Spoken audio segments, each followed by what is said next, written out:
అందరికీ నమస్కారం. అలైన్ బుక్స్కు స్వాగతం. ఈ రోజు మనం ఇన్వెంటరీ మాడ్యూల్ను వివరంగా పరిశీలించబోతున్నాము. అలాగే అలైన్ బుక్స్లో ఇన్వెంటరీ నిర్వహణ ఎలా జరుగుతుందో తెలుసుకోబోతున్నాము. కానీ దానిలోకి వెళ్లే ముందు ప్రారంభించడానికి అవసరమైన అన్ని కాన్ఫిగరేషన్లు మరియు సెట్టింగ్స్ గురించి ముందుగా తెలుసుకుందాం. అందుకోసం మొదట మనం స్క్రీన్పై కుడిపై భాగానికి వెళ్లి 5వ ఎంపిక అయిన కాన్ఫిగరేషన్ పై క్లిక్ చేయాలి. కాన్ఫిగరేషన్లోకి వెళ్లిన తర్వాత మీరు కంపెనీ సెటప్ అనే ఎంపికను చూస్తారు. దానిపై క్లిక్ చేద్దాం.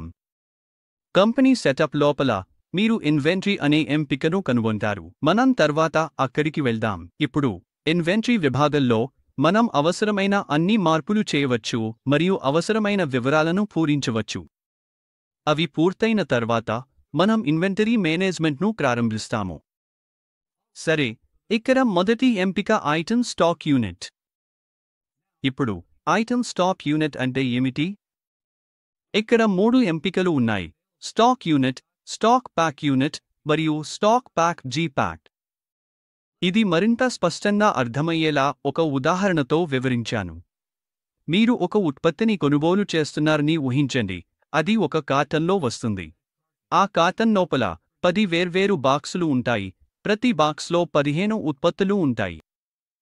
ఈ సందర్భంలో కార్టన్ను స్టాక్ ప్యాక్ జీ ప్యాక్గా పరిగణిస్తారు, బాక్స్ను స్టాక్ ప్యాక్గా పరిగణిస్తారు, ఒక ఉత్పత్తిని స్టాక్గా పరిగణిస్తారు. కాబట్టి సంక్షిప్తంగా చెప్పాలంటే, మొదటి యూనిట్ ఉత్పత్తుల సంఖ్య, రెండవ యూనిట్ బాక్స్, మూడవ యూనిట్ కార్టన్. మీరు మీ నిల్వను ఇలా 3 వేర్వేరు యూనిట్లలో నిర్వహిస్తే మీరు ఇక్కడ ఆ ఎంపికలను ఎంచుకోవచ్చు. ఇప్పుడు తదుపరి సెట్టింగ్ వేర్హౌస్ ఎంపిక. మీరు అనేక గోదాములను నిర్వహిస్తూ ప్రతి గోదాములో వేర్వేరు రకాల ఉత్పత్తులను ఉంచితే ఈ సెట్టింగ్ మీకోసం. మనం 2 ఎంపికలను అందుబాటులో ఉంచాం: డాక్యుమెంట్ లెవెల్ మరియు లైన్ లెవెల్. డాక్యుమెంట్ లెవెల్ ఎంపికలో మీరు ఒక గోదామును ఎంచుకుంటారు. ఆ డాక్యుమెంట్లోని అన్ని వస్తువులు ఆ ఎంచుకున్న గోదాములో నుంచే ఉంటాయి. కానీ లైన్ లెవెల్ ఎంపికలో మీరు వేర్వేరు వస్తువులకు వేర్వేరు గోదాములను ఎంచుకోవచ్చు.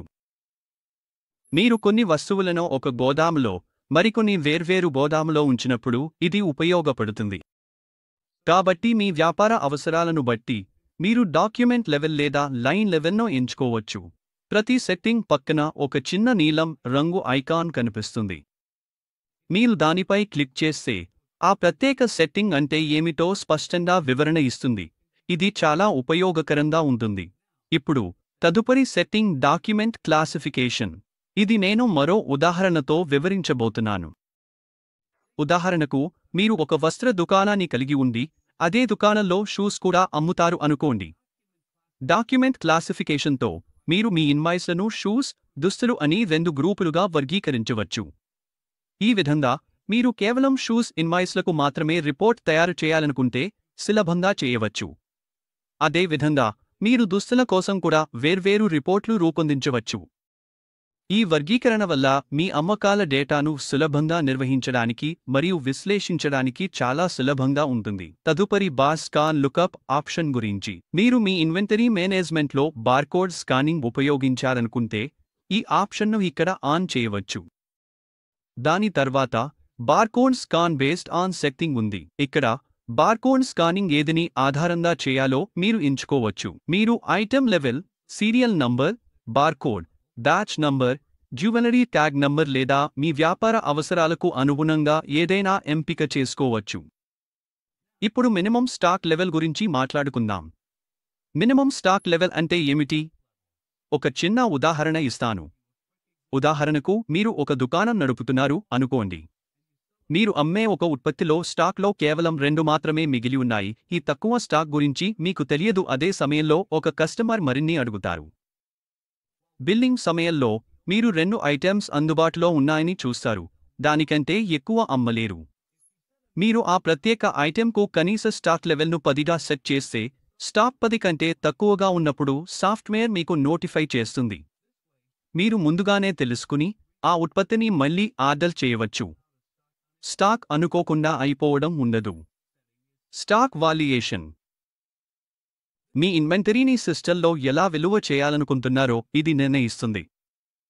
మీకు 3 పద్ధతులు ఉన్నాయి: FIFO, LIFO మరియు వెయిటెడ్ అవరేజ్. మీరు మీ స్టాక్ను ఎలా నిర్వహిస్తారో, ఎలా విలువ చేస్తారో దానికి సరిపోయే పద్ధతిని ఎంచుకోవచ్చు. తర్వాతి ఆప్షన్ స్టాక్ వాల్యుయేషన్లో సేల్స్ రిటర్న్ను పరిగణనలోకి తీసుకోండి. మీ సేల్స్ రిటర్న్లను స్టాక్ వాల్యుయేషన్లో పరిగణనలోకి తీసుకోవాలనుకుంటే ఈ ఆప్షన్ను సింపుల్గా ఆన్ చేయవచ్చు. తర్వాత మనకు ఐటెం కోడింగ్ కాన్ఫిగరేషన్ ఉంది. మీరు ఐటెం కోడింగ్ను మాన్యువల్గా చేయాలనుకుంటే ఇక్కడ ఆ ఎంపికను ఎంచుకోవచ్చు. లేదంటే ఆటోమేటిక్ గ్రూపింగ్ లేదా ఆటో న్యూమరికల్ కోడింగ్ ఇష్టమైతే ఆ ఆప్షన్లు కూడా అందుబాటులో ఉన్నాయి. చివరగా డూప్లికేట్ ఐటెం వేస్ట్ ఆన్ అనే సెట్టింగ్ ఉంది. ఈ సెట్టింగ్ మీ ఐటెం మాస్టర్లో డూప్లికేషన్ జరగకుండా నివారించడంలో సహాయపడుతుంది. ఉదాహరణకు, మీరు బ్రిటానియా బిస్కెట్ అనే ఐటెం సృష్టిస్తే మరియు అదే పేరుతో అనేక ఎంట్రీలు ఉండకూడదనుకుంటే ఈ సెట్టింగ్ వలన అలాంటి ఐటెం ఒక్కటే ఉండేలా నిర్ధారించవచ్చు. మీరు దీన్ని ఆన్ చేస్తే అదే పేరుతో మరో డూప్లికేట్ ఐటెం సృష్టించబడదు. అలాగే బార్కోడ్ లేదా ఐటెం గ్రూప్ పేరుపై ఆధారపడి డూప్లికేషన్ను నివారించే ఆప్షన్ కూడా ఉంది. మీ అవసరానికి అనుగుణంగా ఆ సెట్టింగ్స్ను ఎంచుకోవచ్చు. తర్వాత మనకు ఐటెం సెలెక్షన్ ఉంది. ఇక్కడ మీరు ఐటెం లెవెల్లోనా లేదా గ్రూప్ లెవెల్లోనా ఐటెం ఎలా సెలెక్ట్ చేయాలో నిర్ణయించవచ్చు. మీ వ్యాపార అవసరాలకు అనుగుణంగా ఏ ఆప్షన్ కావాలనుకుంటే దాన్ని సులభంగా ఎంచుకోవచ్చు. ముందుకు సాగితే సెపరేట్ ప్రింట్ డిస్క్రిప్షన్ అనే ఆప్షన్ ఉంది. వౌచర్లో ఐటెం ఎంటర్ చేస్తున్నప్పుడు వేరే ప్రింట్ డిస్క్రిప్షన్ కావాలనుకుంటే దీన్ని ఎనేబుల్ చేయవచ్చు. ఇది ఆన్ చేసినప్పుడు ఆ ప్రత్యేక ఐటెం కోసం ఒక డైలాగ్ బాక్స్ కనిపిస్తుంది. అందులో మీరు మీకు కావాల్సిన కస్టమ్ డిస్క్రిప్షన్ రాయవచ్చు. అందువల్ల ఆ ఐటెం కోసం ఇన్వాయిస్ పై ఏదైనా అదనంగా లేదా ప్రత్యేకంగా జోడించాలనుకుంటే మీరు ఇక్కడ సులభంగా చేయవచ్చు. ఇప్పుడు సబైటెం గురించి మాట్లాడుకుందాం. సబైటెం అంటే ఏమిటి? ఒక ఉదాహరణతో వివరించాను. మీరు పెయింట్ వ్యాపారం నిర్వహిస్తున్నారని ఊహించండి. మీ వద్ద N905 అనే ఉత్పత్తి ఉంది. ఇప్పుడు N905 12 వేర్వేరు రంగుల్లో వస్తుంది. కన్సిస్టెన్సీ, వెయిట్, ప్యాకేజింగ్ అన్నీ ఒకేలా ఉంటాయి, కానీ రంగు మాత్రమే వేరు. అయితే మీరు 12 వేర్వేరు ఉత్పత్తులను పూర్తిగా సృష్టించాలనుకుంటారా? అలా చేస్తే 12 వేర్వేరు ఐటెం లెడ్జర్లు ఉండాలి. మీరు ఎంత N905 ఉత్పత్తులు అమ్మారో ట్రాక్ చేయడం గందరగోళంగా, కష్టంగా మారుతుంది. దానికి బదులుగా మీరు N905 అనే మెయిన్ ఐటెం సృష్టించవచ్చు. దాని కింద N905 orange, N905 yellow, N905 blue ఇలా సబైటంలను సృష్టించవచ్చు. ఈ అన్ని సబైటంలు మెయిన్ ఐటెం కింద లింక్ చేయబడి ఉంటాయి. మీరు N905 కోసం లెడ్జర్ను చూడగానే అదికి సంబంధించిన అన్ని లావాదేవీలను, అందులోని అన్ని సబైటంలను చూపిస్తుంది. ఇది మీ అమ్మకాలు మరియు స్టాక్ను నిర్వహించడాన్ని చాలా సులభంగా చేస్తుంది. తర్వాతి విషయం డెలివరీ తేదీ మరియు సేల్ పర్చేజ్ ఆర్డర్ గురించి. మీరు డెలివరీ తేదీని ఎలా నిర్వహించాలనుకుంటున్నారు? మొత్తం ఆర్డర్ ఆధారంగా కావాలా? ప్రతి లైన్ ఐటెం ఆధారంగా కావాలా? అసలు అవసరం లేదనుకుంటున్నారా? ఈ సెట్టింగ్ బాగా సరిపడే విధంగా ఎంచుకునే అవకాశం ఇస్తుంది. ఇప్పుడు నెగటివ్ స్టాక్ను అనుమతించడాన్ని గురించి మాట్లాడుకుందాం. నెగటివ్ స్టాక్ అంటే ఏమిటి? మీరు దాన్ని ఎందుకు అనుమతించాలనుకోవచ్చు? ఉదాహరణకు, మీరు సరుకులను పర్చేజ్ బిల్లును స్వీకరించారు, కానీ ఏదో కారణంగా ఆ కొనుగోలును మీ సాఫ్ట్వేర్లో ఇంకా నమోదు చేయలేదు అనుకోండి. అయితే ఒక కస్టమర్ వచ్చి ఆ ఉత్పత్తులను కొనాలనుకుంటే అవి భౌతికంగా అందుబాటులో ఉన్న సిస్టంలో ఇంకా నమోదు కాలేదు. ఈ సందర్భంలో మీరు నెగటివ్ స్టాక్ను అనుమతిస్తే ఆ ఉత్పత్తిని సాఫ్ట్వేర్లో ఇంకా నమోదు చేయకపోయినా కూడా అమ్మగలుగుతారు. తరువాత మీరు పర్చేజ్ ఇన్వాయిస్ను నమోదు చేసినప్పుడు సిస్టమ్ స్టాక్ను అనుగుణంగా అప్డేట్ చేస్తుంది. ఈ ఫీచర్ ఇలాంటి పరిస్థితుల్లో కూడా మీ అమ్మకాలు సజావుగా కొనసాగేందుకు సహాయపడుతుంది. తర్వాతి ఆప్షన్ గ్రాస్ టెయిల్ వెయిట్.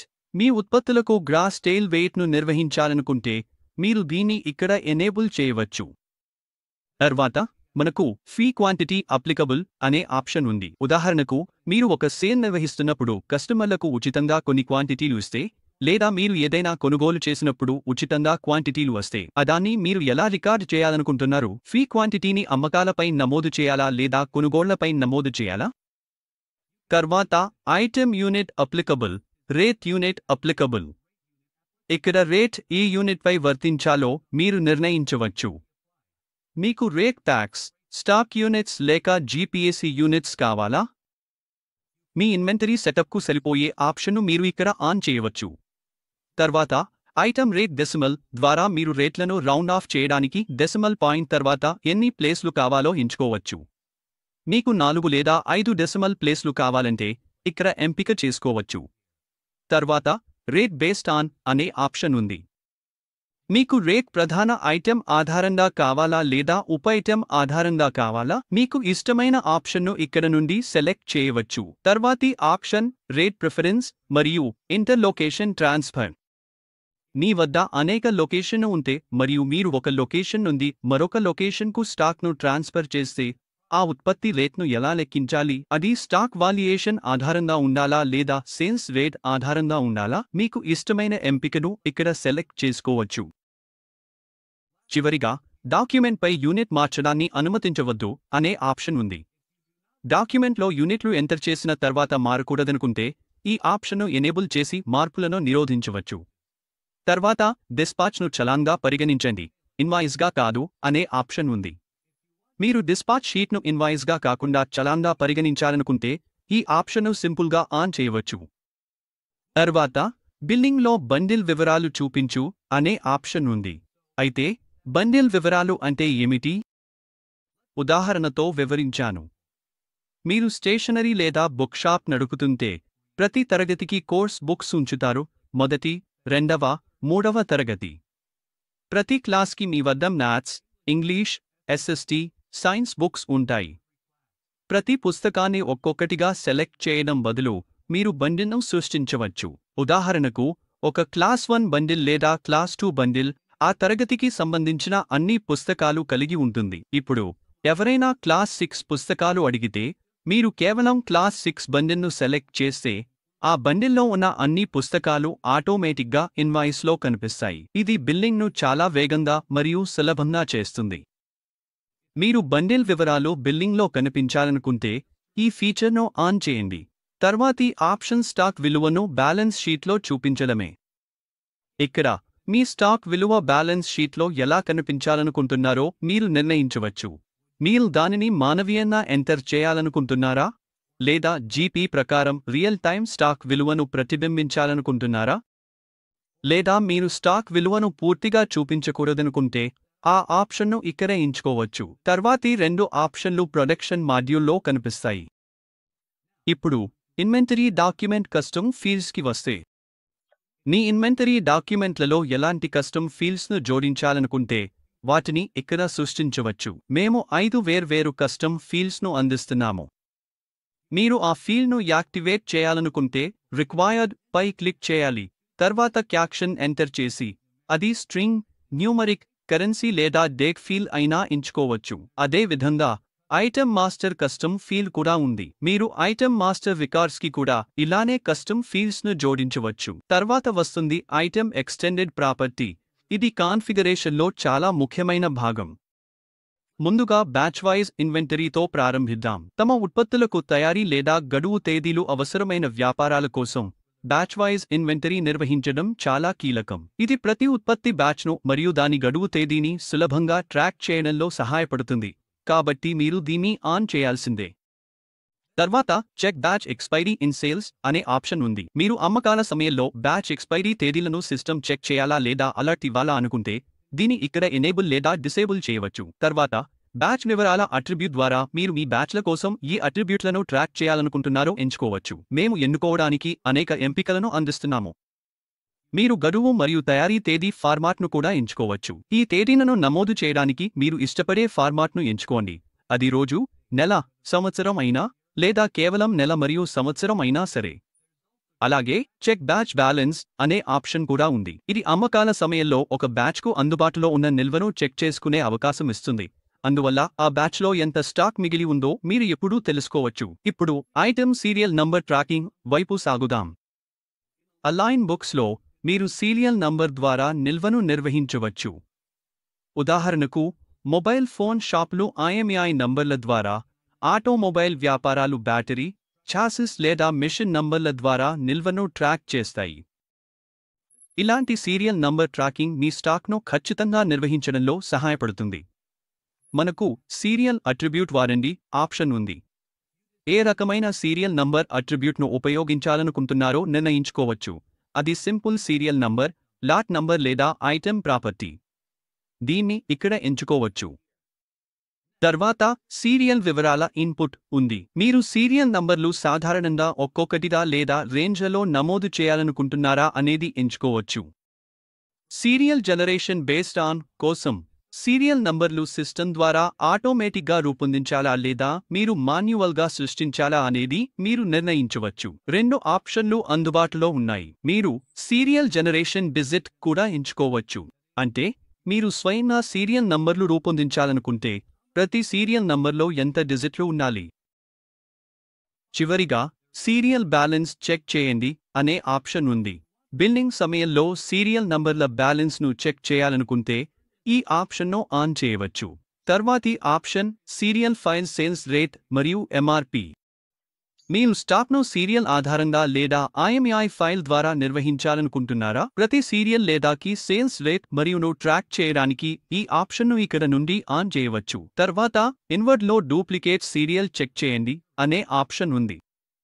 కొన్నిసార్లు ఉత్పత్తులు కొనుగోలు చేసే సమయంలో పొరపాటున డూప్లికేట్ సీరియల్ నంబర్లు ఎంటర్ అవుతాయి. దీనిని నివారించడానికి ఈ ఆప్షన్ను ఆన్ చేయండి.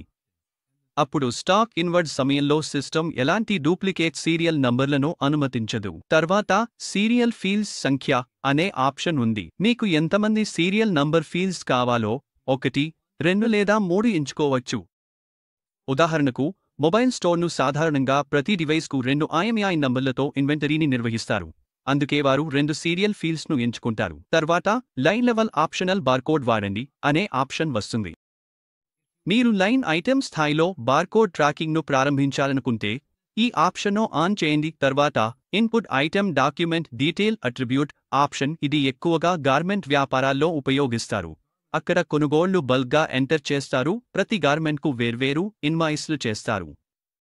మీ వ్యాపార ప్రక్రియకు అనుగుణంగా మీరు ఇక్కడ వివిధ ఆప్షన్లను ఎంచుకోవచ్చు. దీనికి తర్వాత barcode inward outward validation check అనే ఆప్షన్ ఉంది. స్టాక్ ఇన్వర్డ్ లేదా అవుట్వర్డ్ సమయంలో బార్కోడ్లను వాలిడేట్ చేయాలనుకుంటున్నారా? మీరు డూప్లికేట్లు, స్టాక్ బ్యాలెన్స్ రెండింటినీ చెక్ చేయడం లేదా అవసరం లేకపోతే వాలిడేషన్ను డిసేబుల్ చేయడం ఎంపిక చేసుకోవచ్చు. తర్వాత ఇన్పుట్ డైమెన్షన్ డీటెయిల్ అనే ఆప్షన్ ఉంది. మీరు ఉత్పత్తి పరిమాణాలు, పొడవు, వెడల్పు, ఎత్తు వివరాలు నమోదు చేయాలనుకుంటే దీన్ని ఎనేబుల్ చేసి ప్రతి ఐటెంకో ఆ వివరాలు నమోదు చేయవచ్చు. ఇప్పుడు సేన్ కన్సిడరేషన్ డే మరియు సేన్ స్టాక్ డే చూద్దాం. ఇది మెటీరియల్ రిక్విజిషన్ ప్లానింగ్ లేదా ఎంఆర్పిలో భాగం. ఒక ఉదాహరణతో నేను వివరంగా చెబుతాను. ఉదాహరణకు మీరు ఒక దుస్తుల వ్యాపారం నడుపుతున్నారని, నవంబర్లో మీరు 30 అమ్మినట్టు అనుకోండి. దీనిని ఆధారంగా చేసుకుని అలైన్ బుక్స్ మీరు డిసెంబర్లో కూడా సుమారు 30 అమ్ముతారని అంచనా వేస్తుంది. కానీ ప్రస్తుతం మీ వద్ద కేవలం 12 మాత్రమే స్టాక్లో ఉన్నాయి. అప్పుడు వ్యవస్థ మీకు మిగిలిన 18 కొనుగోలు చేయాలని సూచిస్తుంది. తద్వారా అంచనా వేసిన డిమాండ్ను తీర్చవచ్చు. ఈ అంచనాను మీరు ఎంఆర్పి ట్రెండ్ రిపోర్ట్లో చూడవచ్చు. ఇది ఇన్వెంటరీ ప్లానింగ్ను చాలా సులభతరం చేస్తుంది. తర్వాత ఉపంశాల వారీగా స్టాక్ తనిఖీ ఉంది. మీరు ఉపంశాల స్టాక్ను విడివిడిగా ట్రాక్ చేయాలనుకుంటే ఈ ఎంపికను ప్రారంభించవచ్చు. అదనంగా బ్రాండ్ వారీగా ఉత్పత్తిని నిర్వహించు అనే ఎంపిక ఉంది. మీరు ఒకే ఉత్పత్తిని అనేక బ్రాండ్ల నుండి కొనుగోలు చేస్తే దీన్ని ప్రారంభించి వస్తువులను సృష్టించే సమయంలో వాటికి బ్రాండ్లను కేటాయించవచ్చు. తర్వాత ప్రిస్క్రిప్షన్ నిర్వహణ ఎంపిక కస్టమర్ల కోసం పునరావృత ఆర్డర్లు లేదా పిక్ అండ్ ప్యాక్ సూచనలను సెట్ చేయడంలో ఉపయోగపడుతుంది. మీరు ఏ కస్టమర్కైనా వర్తించే సాధారణ ప్రిస్క్రిప్షన్లు లేదా వ్యక్తిగత కస్టమర్లకు ప్రత్యేకంగా పార్టీ ఆధారిత ప్రిస్క్రిప్షన్లను సృష్టించవచ్చు. తర్వాత ఐటెమ్ డాక్యుమెంట్ అట్రిబ్యూట్ ఉంది. ఇది సాధారణంగా వస్త్ర వ్యాపారాల్లో ఉపయోగిస్తారు. మీరు మీ డాక్యుమెంట్లకు రంగు, లింగం, పరిమాణం లేదా ఇతర అనుకూల లక్షణాలను సృష్టించవచ్చు. మీరు లక్షణం రకాన్ని ఎంచుకోవచ్చు. ఉదాహరణకు స్వీయ, ప్రదేశం లేదా కస్టమర్ సంబంధితదిగా, మరియు దీన్ని ఇక్కడ జోడించవచ్చు. ముందుకు సాగితే స్థిర ఆస్తి హ్యాండ్సన్ అట్రిబ్యూట్ ద్వారా మీరు స్థిర ఆస్తులకు అనుకూల లక్షణాలను సృష్టించవచ్చు. ఇవి సెస్సి మాడ్యూల్లో ఉపయోగించబడతాయి. దీనిని ప్రత్యేకంగా వివరంగా వివరించబడుతుంది. తర్వాత ఐటెమ్ మాస్టర్ అట్రిబ్యూట్ ఉంది. మీ ఐటెమ్ మాస్టర్లో డిఫాల్ట్గా లేని అదనపు ఫీల్డ్స్ అవసరమైతే మీరు ఇక్కడ 5 అనుకూల లక్షణాలను సృష్టించవచ్చు. ఇదే విధంగా సబైటెమ్ మాస్టర్ అట్రిబ్యూట్ కూడా ఉంటుంది. మీ సబైటమ్స్కి అనుకూల ఫీల్డ్స్ను జోడించవచ్చు. చివరగా, సర్వీస్ విభాగం ఉంది. మీరు సేవలు అందించి కస్టమర్లకు సర్వీస్ కార్డులు జారీ చేస్తే వాటి సెట్టింగులు ఇక్కడ ఉంటాయి. మీరు ఇన్పుట్ సర్వీస్ డేట్ వంటి ఎంపికలను ప్రారంభించవచ్చు. దీని ద్వారా సేవ ఎప్పుడు అందించబడిందో నమోదు చేయవచ్చు. అలాగే సర్వీస్ లొకేషన్ను కూడా ప్రారంభించవచ్చు. సేవ ఎక్కడ జరిగిందో ట్రాక్ చేయాలనుకుంటే. తర్వాత మనకు వివరణలు ఉన్నాయి. మీరు మీ సర్వీస్ కార్డ్కి వివరణలు జోడించాలనుకుంటే వాటిని ఇక్కడ సృష్టించవచ్చు. ఇక్కడ 5 వేర్వేరు వివరణ ఎంపికలు అందుబాటులో ఉన్నాయి. ముఖ్యమైనది, మీరు ఏదైనా మార్పులు చేసిన తర్వాత లేదా డేటా నమోదు చేసిన తర్వాత ఎప్పుడూ సేవ్పై క్లిక్ చేయాలి. సేవ్ చేయడం తప్పనిసరి. లేదంటే మీ మార్పును నిల్వ చేయబడవు. కొత్త ఐటెమ్స్ సృష్టించడం. కొత్త ఐటెమ్స్ సృష్టించడానికి ముందుగా ఇన్వెంటరీకి వెళ్ళి తర్వాత ఐటెమ్ మాస్టర్ను ఎంచుకోండి. ఆ స్క్రీన్లో మీరు క్రియేట్ న్యూ ఐటెమ్ అనే ఒక ఎంపికను చూస్తారు. మీరు దానిపై క్లిక్ చేసినప్పుడు 4 వేర్వేరు ఎంపికలు కనిపిస్తాయి. ఇన్వెంటరీ, ఇది మీరు అమ్మడానికి కొనుగోలు చేసే భౌతిక ఉత్పత్తులను సూచిస్తుంది. వీటిని అమ్మి లాభం పొందుతారు. ఈ ఐటెమ్స్కి మీరు స్టాక్ను నిర్వహించాలి మరియు ఇవి మీ ఆర్థిక నివేదికలపై ప్రభావం చూపుతాయి. నాన్ ఇన్వెంటరీ, ఇవి మీరు కొనుగోలు చేసే ఉత్పత్తులు కానీ లాభం కోసం అమ్మే ఉత్పత్తులు కావు. ఉదాహరణకు, మీ వ్యాపారంలో ఉపయోగించే కంప్యూటర్లు, ల్యాప్టాప్లు లేదా ప్రింటర్లు నాన్ ఇన్వెంటరీ ఐటెమ్స్. సేవ, మీరు సేవను అందించి వాటికి బిల్లులు జారీ చేస్తే ఇక్కడ సేవ ఐటమ్స్ను సృష్టించండి. బండిల్. బండిల్ అనేది ఒక సమూహంగా కలిపిన ఐటెమ్స్ సెట్. ఇందులో ఇన్వెంటరీ, నాన్ ఇన్వెంటరీ లేదా సేవలు ఉండవచ్చు. ఉదాహరణకు, మీరు ఒక స్టేషనరీ లేదా పుస్తకాల దుకాణం నడిపితే మీరు వ్యక్తిగత పుస్తకాలను లేదా క్లాస్ 1 గణితం, సైన్స్, ఇంగ్లీష్ మొదలైన వాటికి సంబంధించిన పుస్తకాల బండిల్ను అమ్మవచ్చు. బండిల్ను ఎంచుకుంటే ఆ బండిల్లో ఉన్న అన్ని పుస్తకాలు ఆటోమేటిక్గా ఐటెం లిస్ట్లో చేర్చబడతాయి. ఐటెం సృష్టి ఫారం వివరాలు. ఐటెం రకం ఎంచుకున్న తర్వాత మీరు ఆ ఐటెం వివరాలను నమోదు చేయాలి. ఐటెం చిత్రం, మీ ఉత్పత్తి ఫోటోను ఇక్కడ అప్లోడ్ చేయండి. ఇది ఐచ్ఛికం. పేరు, ఐటెం పేరు నమోదు చేయండి. కోడ్, మీ వద్ద ఐటెంకు ప్రత్యేకమైన కోడ్ ఉంటే దాన్ని నమోదు చేయండి. మీరు దీన్ని ఖాళీగా వదిలితే అలైన్ బుక్స్ ఆటోమేటిక్గా ఒక కోడ్ను రూపొందిస్తుంది. అండర్ గ్రూప్, మీరు మీ నిల్వను గ్రూపులుగా విభజిస్తే ఇక్కడ సరైన గ్రూప్ను ఎంచుకోండి. ఉదాహరణకు, ఒక కిరాణా దుకాణంలో మీరు కిరాణా, వ్యక్తిగత పరిశుభ్రత, స్టేషనరీ, గృహోపయోగ వస్తువులు వంటి గ్రూపులు కలిగి ఉండవచ్చు. ఒక గ్రూప్ను ఎంచుకోవడం ద్వారా మీరు ఐటెమ్స్ను సులభంగా ఫిల్టర్ చేయవచ్చు, ట్రాక్ చేయవచ్చు. వర్గం, మీరు వస్తువులను వర్గీకరిస్తే సంబంధిత వర్గాన్ని ఎంచుకోండి. బ్రాండ్, మీరు నిల్వను బ్రాండ్ ఆధారంగా నిర్వహిస్తే ఇక్కడ బ్రాండ్ను ఎంచుకోండి. కొత్త బ్రాండ్ను సృష్టించడానికి బ్రాండ్ డ్రాప్ డౌన్ పక్కన ఉన్న ప్లస్ చిహ్నాన్ని క్లిక్ చేయండి. రకం, finished product, consumable, raw material, packing material, scrap, semi finished, trade good, imported asset తో సర్వీస్ లేదా బాంబ్ ఆధారిత ఐటెం వంటి ఎంపికల నుండి ఉత్పత్తి రకాన్ని ఎంచుకోండి. యూనిట్, మీరు స్టాక్ యూనిట్లను ఎలా నిర్వహిస్తారో ఎంచుకోండి. Stock unit, stock pack unit లేదా స్టాక్ ప్యాక్ యూనిట్. ఉదాహరణకు, మీరు స్టాక్ ప్యాక్ యూనిట్ను ఎంచుకుంటే మీరు 2 యూనిట్లను నమోదు చేయాలి. ఉదా. పీసెస్ మరియు కిలోగ్రాములు. 1 కిలోగ్రాములో 12 పీసెస్ ఉంటే 12 నిమిషాలు నమోదు చేయండి. బార్కోడ్, మీ ఉత్పత్తికి బార్కోడ్ ఉంటే దాన్ని ఇక్కడ నమోదు చేయండి. ఆటో బార్కోడ్ సీరియల్ ప్రిఫిక్స్, అవసరమైతే ఆటో జనరేట్ అయ్యే బార్కోడ్ లేదా సీరియల్ ప్రిఫిక్స్ వివరాలను ఇక్కడ నమోదు చేయండి. ప్యాకెట్ బార్కోడ్, ప్యాకెట్కు బార్కోడ్ వర్తిస్తే దాన్ని ఇక్కడ నమోదు చేయండి. ఉప అంశం, మీ ఉత్పత్తి ఉప అంశాలు, భాగాలు లేదా వేరియంట్లు ఉపయోగిస్తే ఈ ఎంపికను ప్రారంభించండి. లేదంటే ఆఫ్లో ఉంచండి. జీఎస్టీ ఇన్పుట్ లేదు. మీరు వ్యాపార అవసరాలకు కాకుండా ఇతర ఉపయోగాల కోసం వస్తువును కొనుగోలు చేస్తే దానిపై జీఎస్టీ ఇన్పుట్ క్లెయిమ్ చేయలేరు. ఈ సందర్భంలో జీఎస్టీ ఇన్పుట్ అందుబాటులో లేదు ఎంపికను ఆన్ చేయండి. తద్వారా ఈ వస్తువుపై ఉన్న జీఎస్టీ మీ జీఎస్టీ నివేదికలో చేర్చబడదు. బార్కోడ్ ముద్రణ, ఈ వస్తువుకు బార్కోడ్ ముద్రించాలనుకుంటే బార్కోడ్ ముద్రణ ఎంపికను ప్రారంభించండి. జీఎస్టీ వర్గీకరణ, హెచ్ఎస్ఎన్ లేదా శాక్. హెచ్ఎస్ఎన్ కోడ్లు భౌతిక వస్తువుల కోసం ఉపయోగిస్తారు. శాక్ కోడ్ను సేవల కోసం ఉంటాయి. మీ ఉత్పత్తి లేదా సేవకు సంబంధించిన హెచ్ఎస్ఎన్ లేదా శాక్ కోడ్ను నమోదు చేసి, దానికి అనుసంధానమైన పన్ను కోడ్ను ఎంచుకోండి. ఇన్వాయిస్ మరియు ఈవే బిల్ వివరణ. మీ ఇన్వాయిస్ లేదా ఈవే బిల్లులో వేరే వివరణ కనిపించాలనుకుంటే, ఆ వివరణను ఇక్కడ నమోదు చేయండి. అమ్మకపు వివరాలు. వివరణ. వస్తువు పేరుకు భిన్నంగా అమ్మకపు వివరణ కావాలనుకుంటే, దాన్ని ఇక్కడ నమోదు చేయండి. అమ్మకపు జిఎల్, జనరల్ లెజర్. ఈ వస్తువు అమ్మకాలు పోస్ట్ చేయాల్సిన ఖాతాను ఎంచుకోండి. ధరల ఎంపికలు. ఇక్కడ మీరు ధరల వివరాలను నమోదు చేయవచ్చు. ఉదాహరణకు ఎంఆర్పి, గరిష్ట చిల్లర ధర, కనిష్ట ధర, అమ్మకపు rate, wholesale rate, dealer rate, rate factor, discount. ఈ ధరలు ఇక్కడ నమోదు చేస్తే కొనుగోలు ఇన్వాయిస్ల్లో అమ్మకాలపై ప్రతిబింబించవచ్చు, లేదా మీరు వాటిని తర్వాత ఇన్వాయిస్లలో నేరుగా నమోదు చేయవచ్చు. సూచించబడిన వస్తువులు. ఈ ఎంపిక ద్వారా మీరు మీ కస్టమర్లకు సంబంధిత వస్తువులను సూచించి అమ్మకాలను పెంచవచ్చు.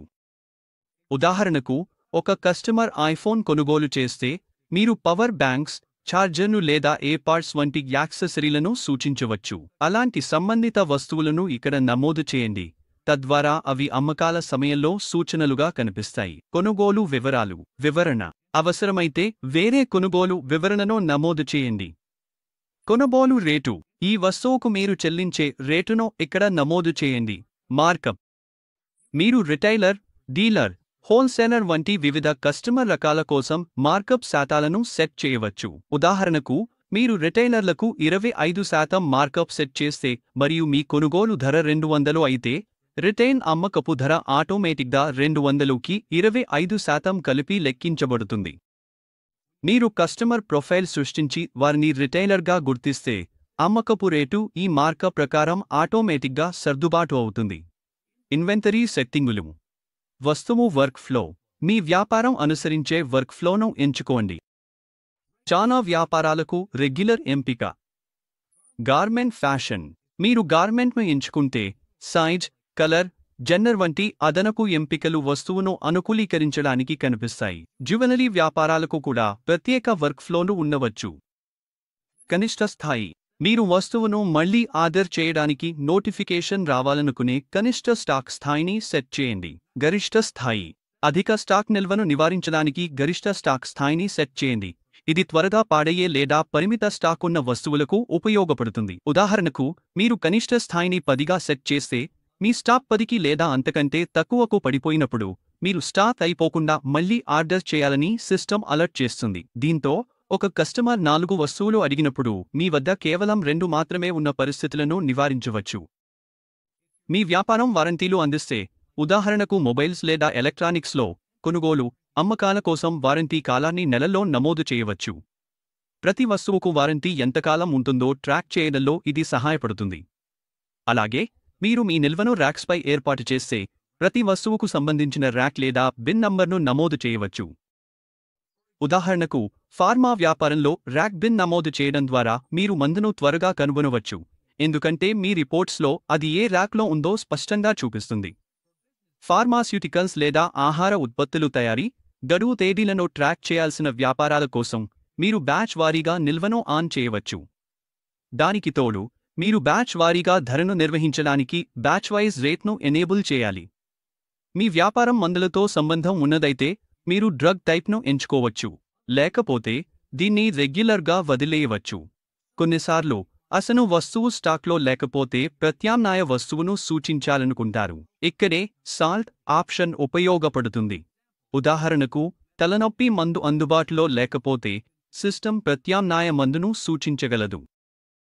మీరు స్టాక్ ఐటెమ్స్ను సీరియల్ నంబర్ల ట్రాక్ చేయాలనుకుంటే, మొబైల్ లేదా ఆటోమొబైల్, మీరు సీరియల్ ట్రాకింగ్ను ఆన్ చేయవచ్చు. ఒక వస్తువుకు ఒక్క రేటే ఉండాలని మీరు కోరుకుంటే, బహుళ ఎంఆర్పి రేట్లను స్కిప్ చేసే ఆప్షన్ కూడా ఉంది. మీరు సిస్టమ్ కాన్ఫిగరేషన్లో custom fields item master attributes సృష్టించి ఉంటే, అవి ఇక్కడ కనిపిస్తాయి. సంబంధిత వివరాలను నమోదు చేయవచ్చు. చాలా వస్తువులను మానవీయంగా సృష్టించడం కష్టంగా ఉండే అవకాశం ఉంది కాబట్టి, బల్క్ ఇంపోర్ట్ ఫీచర్ ఉంది. ఇందులో మీరు ఒక ఎక్సెల్ టెంప్లేట్ను డౌన్లోడ్ చేసుకుని, మీ వస్తువుల డేటాతో నింపి, అప్లోడ్ చేస్తే అన్ని వస్తువులు ఆటోమేటిక్గా సృష్టించబడతాయి. ఇంకొక ఉపయోగకరమైన ఫీచర్ పిక్ అండ్ ప్యాక్. ఇది ఫార్మసీల వంటి వ్యాపారాలకు చాలా బాగుంటుంది, ఎందుకంటే కస్టమర్లు తరచుగా ఒకే రకమైన ఉత్పత్తుల సమితిని అవసరం పడతారు. మీరు ఒక పిక్ అండ్ ప్యాక్ లిస్ట్ను ప్రిస్క్రిప్షన్ లాగా కస్టమర్కి అవసరమైన అన్ని వస్తువులతో తయారు చేస్తారు. తర్వాత వారు కొనుగోలు చేసే ప్రతిసారి ఆ లిస్ట్ను సెలెక్ట్ చేస్తే అన్ని వస్తువులు ఆటోమేటిక్గా ఇన్వాయిస్లోకి చేరిపోతాయి.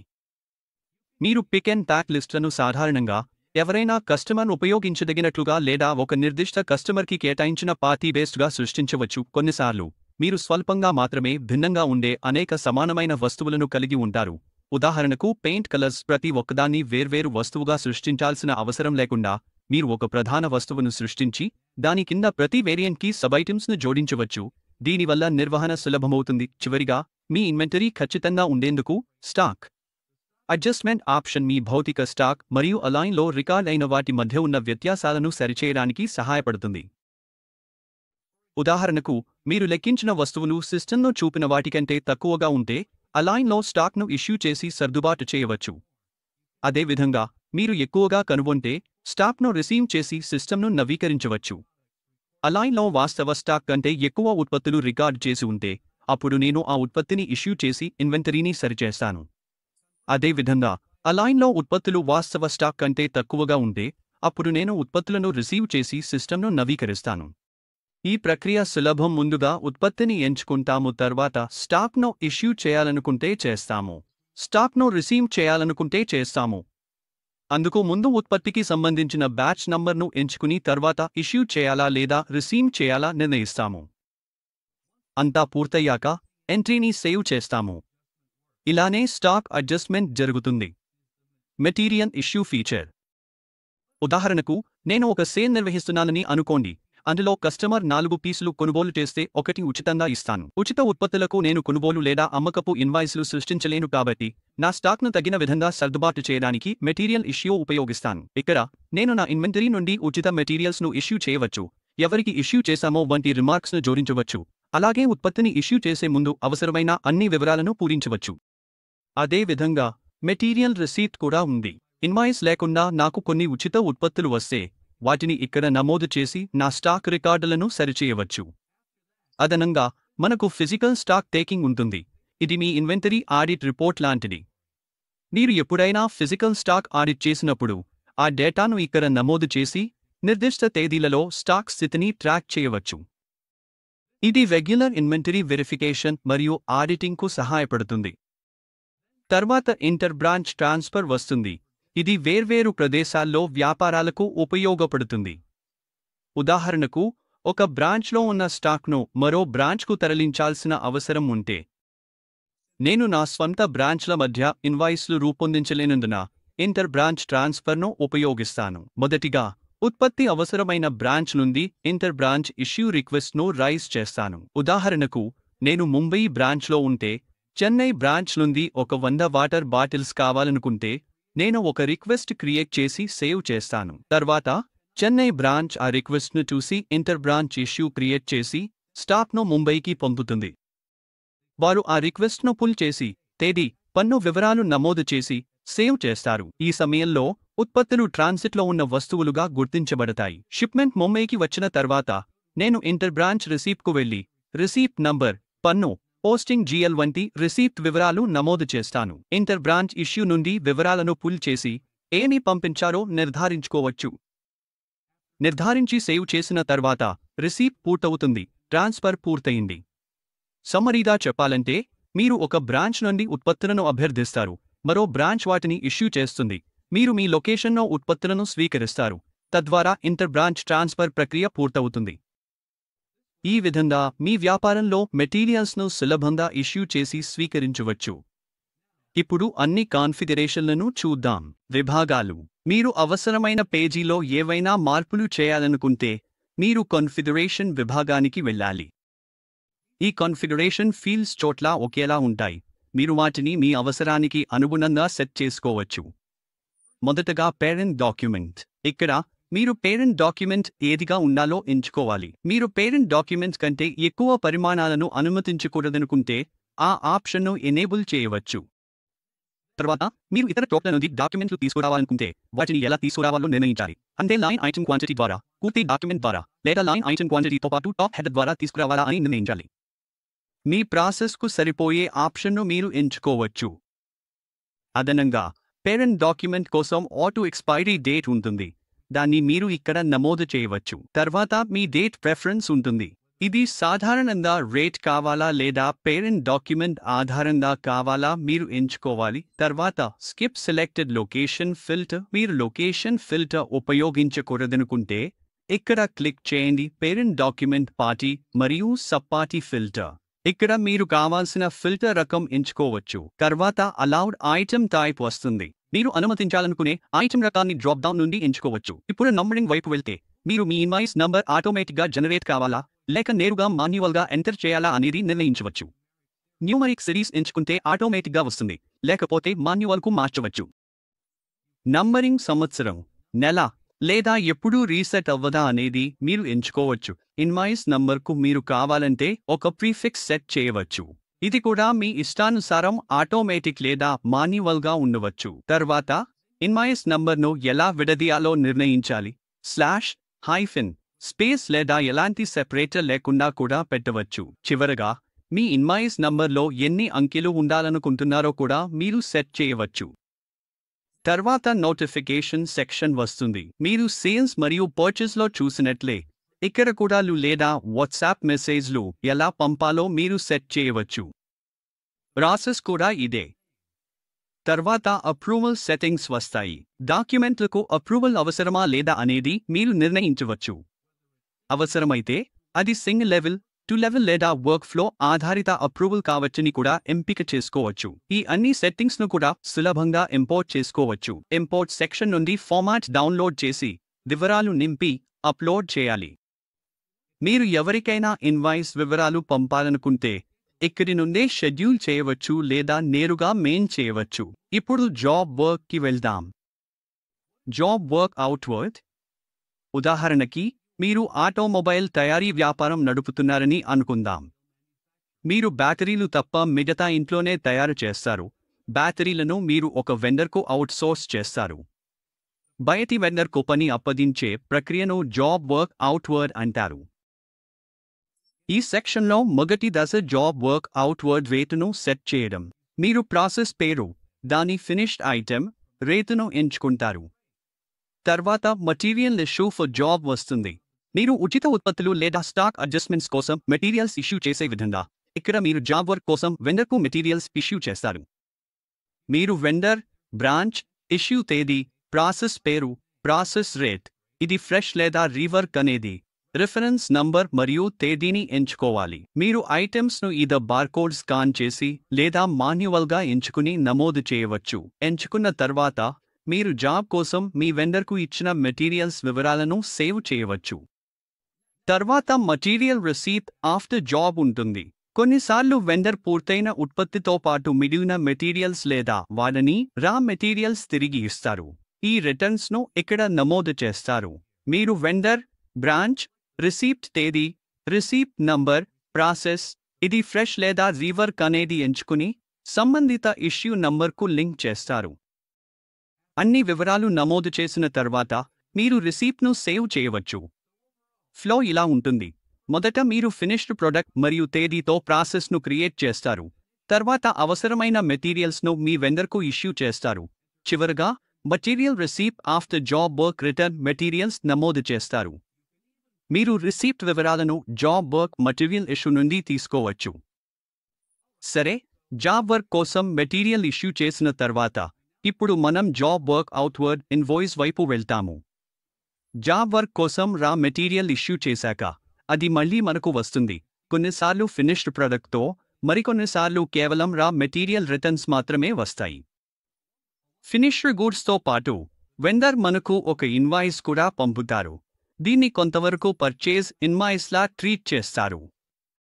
అందువల్ల దాన్ని ఎలా ఎంటర్ చేయాలో ఇప్పుడు మాట్లాడుకుందాం. మీరు జాబ్ వర్క్ అవుట్వర్డ్ ఇన్వాయిస్ సెక్షన్కి వెళ్ళి దాన్ని సాధారణ పర్చేజ్ ఇన్వాయిస్లా ఎంటర్ చేయడం ప్రారంభిస్తారు. ముందుగా మీరు జీఎస్టీ టైప్ను ఎంచుకోవాలి. అది క్యాష్ పర్చేజ్ అయినా లేదా క్రెడిట్ పర్చేజ్ అయినా. బ్రాంచ్ను ఎంచుకోండి. వెండర్ను ఎంచుకోండి. ఈమెయిల్ను నమోదు చేయండి. కరెన్సీ కన్వర్షన్ ఉంటే కరెన్సీని ఎంచుకుని కన్వర్షన్ రేట్ను జోడించండి. తర్వాత ఈ ఇన్వాయిస్కు సంబంధించిన ప్రాసెస్ను ఎంచుకోండి. ఇప్పుడు ఇన్వాయిస్ తేదీ మరియు జాబ్ వర్క్ ఇన్వాయిస్ నంబర్ను నమోదు చేయండి. ఇక్కడ ఒక చిన్న సూచన. మీరు నంబరింగ్ ఫార్మాట్ను మార్చాలనుకుంటే కాన్ఫిగరేషన్ నంబరింగ్కి వెళ్ళి అక్కడ నుండి అప్డేట్ చేయవచ్చు. మీ వద్ద రిఫరెన్స్ నంబర్ లేదా రిఫరెన్స్ తేదీ ఉంటే దానిని కూడా జోడించండి. ట్రాన్సాక్షన్లో ఏజెంట్ ఉంటే ఇక్కడ ఏజెంట్ పేరును ఎంచుకోవచ్చు. ఆ తర్వాత ఈ ఇన్వాయిస్పై ట్యాక్స్ ఇన్క్లూజివ్ లేదా ఎక్స్క్లూజివ్ అనేది ఎంచుకొని బిల్లింగ్ అడ్రస్ మరియు షిప్పింగ్ అడ్రస్ను సెట్ చేయాలి. పేమెంట్ టర్మ్స్ ఉంటే వాటిని ఎంచుకోండి. ఇప్పుడు మీకు ఉపయోగపడే విషయం ఒకటి ఉంది. మీ ఉత్పత్తికి బార్కోడ్ ఉంటే దానిని ఉపయోగించి ఎంచుకోవచ్చు, లేదా material received after job work నుండి వివరాలను తీసుకోవచ్చు. అంటే మీరు ఐటమ్స్ ఎంచుకుని మీరు పొందిన తుది ఉత్పత్తిని జోడించి తర్వాత యూనిట్, క్వాంటిటీ, రేట్ వంటి వివరాలను నమోదు చేయాలి. ఇవి అన్నీ పూర్తయిన తర్వాత కేవలం సేవ్ చేయండి. మరియు మరచిపోకండి, మీరు యొక్క ఇన్వాయిస్ను అప్లోడ్ చేయడానికి అటాచ్మెంట్ ఆప్షన్ కూడా ఉంది. అలా చేస్తే తర్వాత అవసరం అయితే అది అక్కడే ఉంటుంది. ఫైళ్లలో వెతకాల్సిన అవసరం లేదు. ఇప్పుడు బ్రోకరేజ్, ట్రాన్స్పోర్టేషన్, టీసీఎస్ లేదా ఇతర అదనపు ఖర్చులు ఉంటే వాటిని పర్చేజ్ అట్రిబ్యూట్స్ ద్వారా జోడించవచ్చు. టీడీఎస్ వర్తిస్తే ఆ వివరాలను కూడా నమోదు చేయవచ్చు. మీకు ఆ సమాచారం అవసరమైతే లాజిస్టిక్స్ వివరాల కోసం కూడా ఒక సెక్షన్ ఉంది. ఇంతే. అన్ని వివరాలు నమోదు చేసిన తర్వాత సేవ్ బటన్ నొక్కండి. మీ జాబ్ వర్క్ అవుట్వర్డ్ ఇన్వాయిస్ పూర్తయింది. ఈ దశలో మీరు మొత్తం ప్రక్రియను పూర్తి చేశారు. జాబ్ వర్క్ ధరను నిర్ణయించారు, మెటీరియల్ను పంపించారు, ఫినిష్డ్ ప్రొడక్ట్ను స్వీకరించారు, ఇన్వాయిస్ను పొందారు మరియు దాన్ని సిస్టంలో నమోదు చేశారు. ఇప్పుడు చెల్లింపు చేయాల్సినప్పుడు అది పేమెంట్ బిల్ సెక్షన్ ద్వారా జరుగుతుంది. ఇది పర్చేజ్ మాడ్యూల్ ప్యాకేజీలో భాగం. ఇప్పుడు మనం జాబ్ వర్క్ ఇన్వర్డ్కి వెళ్ళిపోదాం. ఇప్పుడు ఇది వేరే పరిస్థితి. మీరు బ్యాటరీను తయారు చేయకపోయినా బ్రేక్స్ తయారు చేస్తారని అనుకుందాం. ఇప్పుడు బ్రేక్స్ తయారు చేయని ఎవరో ఒకరు మీకు తమ రా మెటీరియల్ ఇస్తారు మరియు మీరు వారి కోసం బ్రేక్స్ తయారు చేయమని అడుగుతారు. అలాంటి సందర్భంలో ఇది జాబ్ వర్క్ ఇన్వర్డ్ ప్రక్రియ. ఇక్కడ మొదటి దశ అవుట్వర్డ్ జాబ్ వర్క్కి మాదిరిగానే జాబ్ వర్క్ ఇన్వర్డ్ రేటును నిర్వచించడమే. కాబట్టి మీరు ప్రాసెస్, ఫినిష్ ఐటెం మరియు రేటును సెట్ చేస్తారు. ఆ తర్వాత జాబ్ వర్క్ కోసం మెటీరియల్ రిసీప్ట్కి వెళ్ళండి. ఇక్కడ మీరు కస్టమర్ నుండి రా మెటీరియల్ను స్వీకరిస్తారు.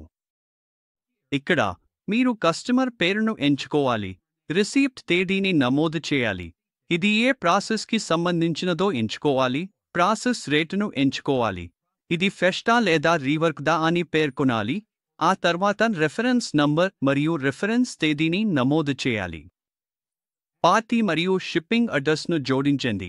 ఆ తర్వాత అవుట్వర్డ్ జాబ్ వర్క్ స్క్రీన్లో చేసినట్లే ఐటెం వివరాలను నమోదు చేయండి. అన్ని వివరాలు పూర్తి చేసిన తర్వాత సేవ్పై క్లిక్ చేయండి. అప్పుడు జాబ్ వర్క్ కోసం మెటీరియల్ రిసీప్ట్ నమోదు అవుతుంది. ఇప్పుడు మీరు మెటీరియల్ను స్వీకరించిన తర్వాత ఉత్పత్తిని తయారు చేయడం ప్రారంభిస్తారు. అది పూర్తయిన తర్వాత మీరు తయారైన ఉత్పత్తిని మరియు మిగిలిన రా మెటీరియల్ను కస్టమర్కు తిరిగి ఇస్తారు. అలా చేయడానికి మీరు జాబ్ వర్క్ నుండి మెటీరియల్ ఇష్యూ స్క్రీన్కి వెళ్ళాలి. ఇక్కడ కూడా మీరు బ్రాంచ్ను ఎంచుకుని కస్టమర్ను సెలెక్ట్ చేసి ఇష్యూ తేదీ మరియు ఇష్యూ నంబర్ను నమోదు చేసి ప్రాసెస్ను ఎంచుకుని ఇది ఫ్రెష్ లేదా రీవర్క్ అనేది గుర్తించాలి. అసలు ఇష్యూ వివరాలను పేర్కొనండి. రెఫరెన్స్ నంబర్ మరియు రెఫరెన్స్ తేదీని జోడించండి. తిరిగి ఇస్తున్న ఐటెమ్స్ను ఎంచుకోండి. అన్నీ పూర్తయిన తర్వాత సేవ్పై క్లిక్ చేయండి. ఇలా అలైన్ బుక్స్లో జాబ్ వర్క్ ఇన్వర్డ్ మరియు అవుట్వర్డ్ ప్రాసెస్ను నిర్వహించవచ్చు.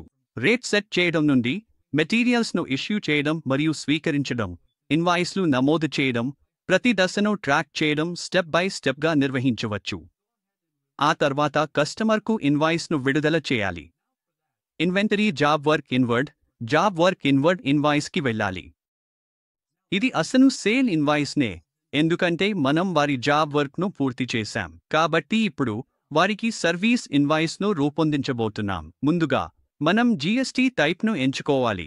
అది క్యాష్ లేదా క్రెడిట్ ఏదైనా కావచ్చు. తర్వాత మనం ఏ బ్రాంచ్ నుండి ఈ ఇన్వాయిస్ను జనరేట్ చేస్తున్నామో ఆ బ్రాంచ్ను ఎంచుకోవాలి. కస్టమర్ను ఎంచుకుని ఈమెయిల్ నమోదు చేయాలి. వేరే కరెన్సీలో ఉంటే కరెన్సీని కన్వర్షన్ రేట్ను ఎంచుకుని ఏ ప్రాసెస్ కోసం ఈ ఇన్వాయిస్ రూపొందించబడుతోందో సెలెక్ట్ చేయాలి. తేదీని ఎంచుకుని జాబ్ వర్క్ ఇన్వాయిస్ నంబర్ను నమోదు చేయాలి. ఇప్పుడు నేను గత సెగ్మెంట్లో చెప్పినట్లే మీరు ఇన్వాయిస్ నంబర్ను మార్చాలనుకుంటే కాన్ఫిగరేషన్ నంబరింగ్కి వెళ్ళి అప్డేట్ చేయవచ్చు. తర్వాత మనకు రిఫరెన్స్ నంబర్, రిఫరెన్స్ తేదీ ఉంటాయి. అలాగే ఏదైనా ఏజెంట్ లేదా సేల్స్మన్ ఉంటే వారిని కూడా ఇక్కడ సెలెక్ట్ చేయవచ్చు. ఇంకా ఈ ఇన్వాయిస్ ట్యాక్స్తో కలిపి ఇన్క్లూజివ్ లేదా ట్యాక్స్కి బయట ఎక్స్క్లూజివ్ ఉందో గుర్తించడాన్ని మర్చిపోకండి. ఇప్పుడు ముఖ్యమైన భాగం వస్తోంది. మీరు జాబ్ వర్క్ ఇష్యూ నుండి డేటాను తీసుకోవాలి. మేము పంపిన మెటీరియల్స్, పనిచేసిన ఫినిష్డ్ ప్రోడక్ట్స్ ఇవన్నీ జాబ్ వర్క్ ఇష్యూ నుండి తీసుకుంటాం. కస్టమర్ను సెలెక్ట్ చేశాక జాబ్ వర్క్ నుండి డేటా తీసుకునే ఆప్షన్ కనిపిస్తుంది. అక్కడ నుంచి సంబంధిత ఐటమ్స్ను సెలెక్ట్ చేసి ఓకే క్లిక్ చేయాలి. చాలా సులభం. పూర్తయ్యాక సింపుల్గా సేవ్ చేయండి. మీ ఇన్వాయిస్ రెడీ అవుతుంది. మీరు ఈ ఇన్వాయిస్ను ఈమెయిల్, ఎస్ఎంఎస్ ద్వారా పంపవచ్చు. పెయిడ్ ప్లాన్లో ఉంటే వాట్సాప్ ద్వారా పంపవచ్చు. Service job card. ఇప్పుడు ముందుకు వెళ్తే ఇన్వెంటరీలో సర్వీస్ జాబ్ కార్డ్ ఉంది. అయితే సర్వీస్ జాబ్ కార్డ్ అంటే ఏమిటి? నేను మీకు వివరంగా చెబుతాను. ఇది ప్రధానంగా సర్వీస్ ఆధారిత పరిశ్రమల్లో సేవలు లేదా మరమ్మత్తు పనులను నిర్వహించడానికి, ట్రాక్ చేయడానికి ఉపయోగించే డాక్యుమెంట్. ఇందులో సాధారణంగా జాబ్ వివరణ, కస్టమర్ సమాచారం, అప్పగించిన టెక్నీషియన్, అవసరమైన భాగాలు, సర్వీస్ ఛార్జీలు, అలాగే పూర్తి స్థితి వంటి వివరాలు ఉంటాయి. ఒక చిన్న ఉదాహరణ ఇస్తాను. ఒక ఆటోమొబైల్ వర్క్షాప్లో సర్వీస్ జాబ్ కార్డ్లో అవసరమైన మరమ్మతులు, ఉపయోగించిన స్పేర్ పార్ట్స్, మొత్తం బిల్లింగ్ వంటి వివరాలు ఉంటాయి. ఇవి పారదర్శకతను, సజావుగా పనులు సాగడాన్ని నిర్ధారిస్తాయి. అయితే మనం దీన్ని ఎలా సృష్టించాలి? మనం సర్వీస్ జాబ్ కార్డ్కు వెళ్తాము. మొదటి సెక్షన్లో వివరాలు నమోదు చేయడం ప్రారంభిస్తాము. ముందుగా బ్రాంచ్ను ఎంచుకోండి. తర్వాత కస్టమర్ను ఎంచుకోండి. ఈ కార్డ్కు మేనేజర్ను అప్పగిస్తే దాన్ని కూడా ఎంచుకోవచ్చు. తర్వాత మనం సర్వీస్ ఐటెంను ఎంచుకుంటాము. ఉదాహరణకు customer Shri Sharma, manager Shri Varma, service item break repair అని అనుకుందాం. ప్రతి దానిని తగిన విధంగా ఎంచుకోండి. తర్వాత మనకు job card number, job card తేదీ, ఒక రిఫరెన్స్ నంబర్ మరియు రిఫరెన్స్ తేదీ ఉంటాయి.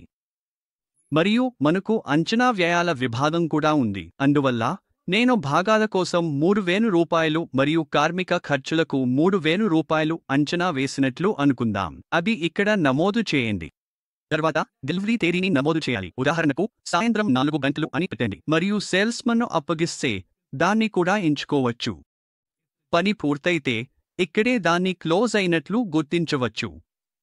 అందుకున్న యాక్సెసరీలు, ఐటెం వివరణ, నివేదించిన సమస్య, ఐటెం పరిస్థితిని నమోదు చేయవచ్చు. వస్తువుల జాబితా. ఇవి చేయాల్సిన లేదా మార్చాల్సిన భాగాలు లేదా సేవలు.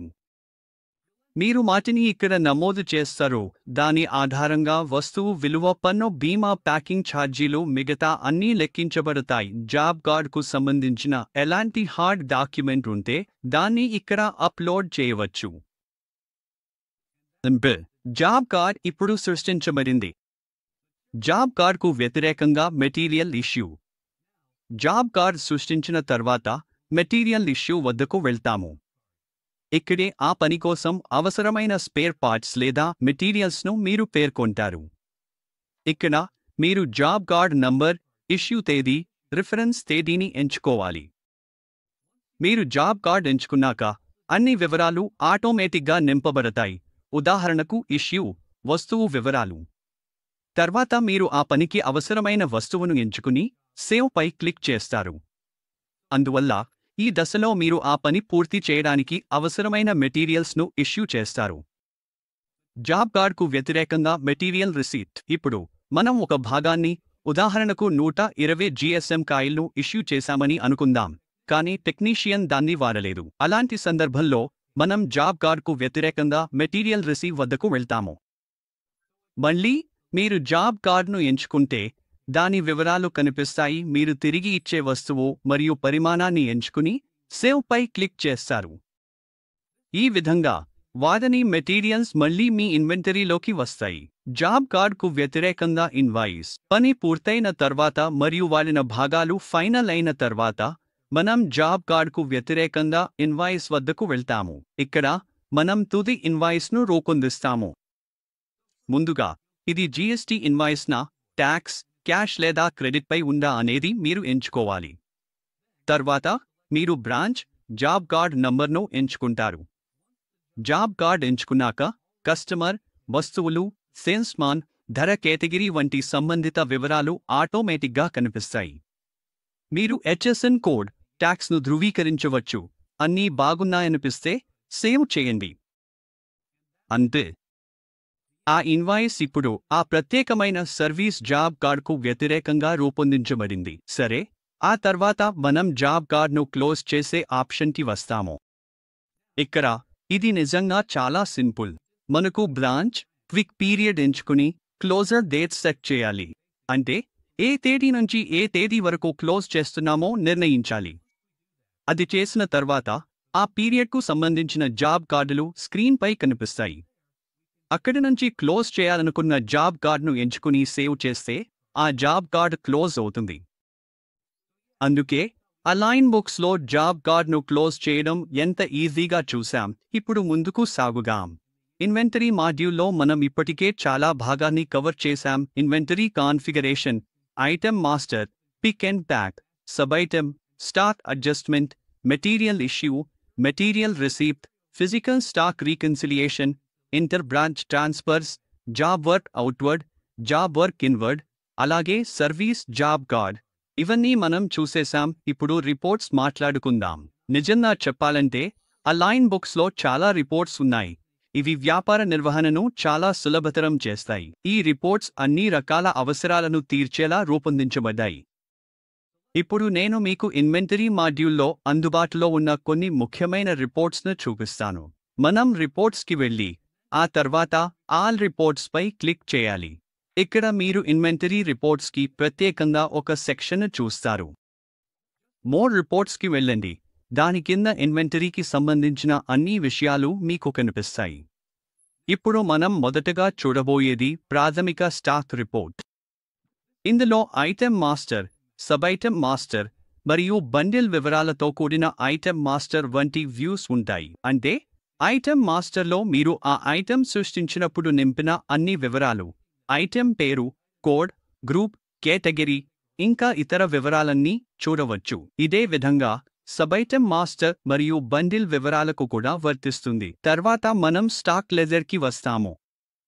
ఈ విభాగంలో stock day book, stock ledger sub item wise, daily item movement మరియు మంత్లీ ఐటెమ్ మూవ్మెంట్ వంటి ఎంపికలు ఉంటాయి. ముందుగా స్టాక్ లెజర్ అంటే ఏమిటి? మనం స్టాక్ డే బుక్తో ప్రారంభిద్దాం. ఇది మీకు ఒక నిర్దిష్ట రోజుకు సంబంధించిన స్టాక్ మూవ్మెంట్ను చూపిస్తుంది. ఏది వచ్చిందో, ఏది వెళ్ళిందో అన్నీ చూపిస్తుంది. తర్వాత ప్రధాన స్టాక్ లెజర్ ఉంటుంది. ఇక్కడే ఆసక్తికరమైన విషయం ఉంది. మీరు అనేక రకాల ఫిల్టర్లు వర్తించవచ్చు. మీరు క్విక్ పీరియడ్ను ఎంచుకోవచ్చు, జీరో ట్రాన్సాక్షన్ను స్కిప్ చేయాలా అని నిర్ణయించవచ్చు, బ్రాంచ్, ఐటెమ్ గ్రూప్, వ్యక్తిగత ఐటెమ్ అన్నింటినీ ఎంచుకోవచ్చు. ఫిల్టర్లు వర్తించి వ్యూపై క్లిక్ చేసిన తర్వాత మీరు ఎంచుకున్న తేదీ పరిధిలో opening balance, closing balance, issue quantity, receipt quantity అన్నీ స్పష్టంగా చూపించే రిపోర్ట్ లభిస్తుంది. ఇంకా లోతుగా చూడాలనుకుంటే మీరు స్టాక్ లెజర్ సబ్ ఐటెమ్ వైస్ను కూడా చెక్ చేయవచ్చు. మీరు సబ్ ఐటెమ్స్ సృష్టించినప్పుడు, ఉదాహరణకు మీకు బహుళ వేరియంట్లతో ఉన్న ఉత్పత్తి ఉంటే, ఇది చాలా ఉపయోగకరంగా ఉంటుంది. ప్రతి సబ్ ఐటెమ్ యొక్క స్టాక్ కార్యకలాపాన్ని మీరు వేర్వేరుగా చూడగలుగుతారు. నిజానికి రిపోర్ట్స్లో ఇలాంటి వివరమైన వీక్షణం కోసం సబ్ ఐటెమ్స్ ఉన్న ప్రధాన కారణం ఇదే. తర్వాత డైలీ ఐటెమ్ మూవ్మెంట్ గురించి తెలుసుకుందాం. ఇది ఒక నిర్దిష్ట ఐటెమ్ రోజువారీగా ఎలా కదులుతుందో చూపిస్తుంది. దీనితో పాటు మనకు మంత్లీ ఐటెమ్ మూవ్మెంట్ రిపోర్ట్ కూడా ఉంది. ఇది నెలవారీగా సమరీని ఇస్తుంది. అదంతా అయిపోయిన తర్వాత మనకు స్టాక్ ట్రయల్ రిపోర్ట్స్ ఉన్నాయి. వీటిని కొన్ని వేర్వేరు రకాలుగా విభజించారు. అంటే మనకు స్టాక్ ట్రయల్ సబైటెం వారీగా, స్టాక్ ట్రయల్ ట్రాన్సాక్షన్ టైప్ వారీగా, స్టాక్ ట్రయల్ లొకేషన్ లేదా గోదాం వారీగా, ఇంకా స్టాక్ ట్రయల్కు గ్రిడ్ వ్యూ వెర్షన్ కూడా ఉంది. స్టాక్ ట్రయల్ రిపోర్ట్ను ఓపెన్ చేసి మీ ఫిల్టర్స్ ఎంచుకున్న కాలానికి ఓపెనింగ్ స్టాక్, వచ్చిన ఐటెమ్స్, జారీ చేసిన ఐటెమ్స్, క్లోజింగ్ బ్యాలెన్స్ వివరాలను చూడగలుగుతారు. స్టాక్ ట్రయల్ సబైటెం వారీగా ఎంచుకుంటే ప్రతి సబైటెం కోసం విడివిడిగా వివరాలు కనిపిస్తాయి. అంటే ఒకే ఐటెం కాకుండా, ఉదాహరణకు పెయింట్ 905 అనుకుంటే మీరు 905 ఆరెంజ్, బ్లూ, గ్రీన్ వంటి ప్రతి వేరియంట్ను చూడగలరు. ఇప్పుడు ట్రాన్సాక్షన్ టైప్ వారీగా స్టాక్ ట్రయల్ మీకు లోతైన వివరాలను ఇస్తుంది. ఉదాహరణకు 905 అనే ఐటెం కోసం కొనుగోలు ఇన్వాయిస్ల ద్వారా ఎంత వచ్చిందో, ఎంత అమ్మబడిందో, ఇన్వాయిస్ స్థితి ఏమిటో, ఎక్కడ ఉపయోగించబడిందో ఇలా ప్రతి వివరాన్ని ట్రాన్సాక్షన్ టైప్ ప్రకారం చక్కగా చూడవచ్చు. తర్వాత లొకేషన్ లేదా గోదాం వారీగా స్టాక్ ట్రయల్. ఇది వివిధ బ్రాంచ్లు లేదా గోదాముల మధ్య స్టాక్ కదలికను పోల్చడంలో సహాయపడుతుంది. ఉదాహరణకు చెన్నై లొకేషన్లో ఓపెనింగ్ బ్యాలెన్స్ 400గా ఉండగా క్లోజింగ్ బ్యాలెన్స్ కూడా 400గానే ఉంది. ఎలాంటి ట్రాన్సాక్షన్ ఆ ఎంపిక చేసిన కాలంలో జరగలేదు అని మీరు చూడవచ్చు. అలాగే ఇతర లొకేషన్లకు సంబంధించిన స్టాక్ కార్యకలాపాలను కూడా మీరు చూడగలుగుతారు. గ్రిడ్ వ్యూ అనేది సాధారణ రిపోర్ట్లానే ఉంటుంది, కానీ చదవడానికి సులభంగా ఉండేందుకు మరింత క్రమబద్ధమైన గ్రిడ్ ఫార్మాట్లో చూపబడుతుంది. మరియు చివరగా మనకు నెలవారీగా స్టాక్ ట్రయల్ కూడా ఉంది. ఇది మీరు వివిధ నెలల్లో స్టాక్ డేటాను పోల్చి సమయం గడిచే కొద్దీ ఇన్వెంటరీ స్థాయిలు ఎలా మారాయో చూడాలనుకుంటే అద్భుతంగా ఉపయోగపడుతుంది. అయితే ఇవన్నీ కలిపి అలైన్ బుక్స్లో విస్తృతమైన ఇన్వెంటరీ రిపోర్ట్లను కవర్ చేస్తాయి. వీటి వివరాలు ఎక్కువగా ఉంటాయి, అనుకూలీకరించుకోవచ్చు మరియు వ్యాపార నిర్ణయాలు తీసుకోవడంలో చాలా ఉపయోగపడతాయి. సరే, ఇవన్నీ తర్వాత మనం వాల్యుయేషన్ సెక్షన్కి వెళ్తాము. ఇప్పుడు వాల్యుయేషన్లో మనకు అనేక రకాల రిపోర్ట్లు అందుబాటులో ఉన్నాయి. ఇక్కడ స్టాక్ వాల్యుయేషన్, ఎంఆర్పి ఆధారంగా stock valuation, detail stock valuation, చివరి కొనుగోలు రేటు ఆధారంగా స్టాక్ వాల్యుయేషన్, బ్యాంక్ కోసం స్టాక్ స్టేట్మెంట్, అట్రిబ్యూట్ వారీగా వాల్యుయేషన్, సబైటం వారీగా వాల్యుయేషన్, కొత్త స్టాక్ వాల్యుయేషన్ రిపోర్ట్ ఉన్నాయి. అయితే వీటిని ఒక్కొక్కటిగా చూద్దాం. మొదటిగా స్టాక్ వాల్యుయేషన్ ఉంది. అంటే ఇది ప్రస్తుతానికి మన బుక్స్లో ఉన్న స్టాక్ విలువను చూపిస్తుంది.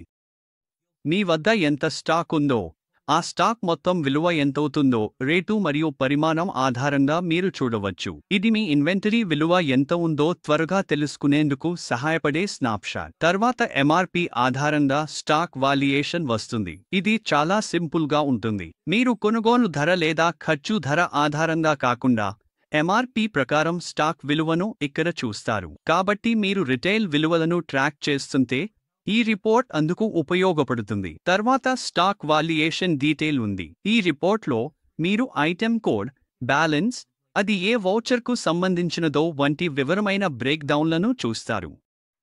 ఉదాహరణకు ఆ ఐటెం కొనుగోలు వౌచర్, అమ్మకపు వౌచర్ లేదా మరేదైనా రకమైన వౌచర్ ద్వారా వచ్చిందా అనే వివరాలు అన్నీ ఇక్కడ లిస్ట్ అవుతాయి. దాని తర్వాత మనకు stock valuation at last purchase rate ఉంది.